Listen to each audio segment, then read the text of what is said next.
My message to young men is don't allow this broken culture to send you a message that you're a bad person because you're a man. What do we need right now? What we need are more of you. We need more good people to basically say, to stand up and say, here I am, and I will fight, and I will do it honestly, and we will push away all of these weaklings, these liars and fraudsters and hucksters, and these big shoulder pad wearing buffoons. And we can get good young people to be part of this thing that we are building right now and lead us into this golden age. JD Vance had a little something to say about that. You know, you asked me, my message to young men is, I think that our culture sends a message to young men that you should suppress every masculine urge. You should try to cast aside your family. You should try to suppress what makes you a young man in the first place.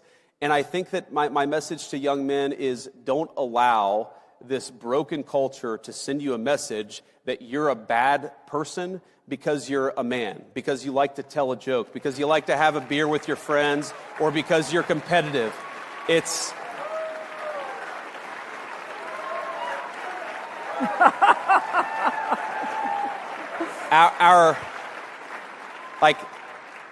Our message, the cultural message, and I think the president's and mine is the exact opposite, but our cultural message is, I think that it wants to turn everybody, into, whether male or female, into androgynous idiots who think the same, talk the same, and act the same. We actually think God made male and female for a purpose, and we want you guys to thrive as young men and as young women, and we're going to help with our public policy to make it possible to do that. So wouldn't that be something if we just have young men and young women who want to fight for their country, who want to think differently, not just be automatons floating around who are useless in anything else other than serving the machine. And that's deeply connected to the way we're clearing the brush out of the government right now. And it's also deeply connected to this cultural insurgency that we're all part of right now, that good people are waking up and we're going to fix this thing. And we'll look back. Wouldn't that be beautiful, man?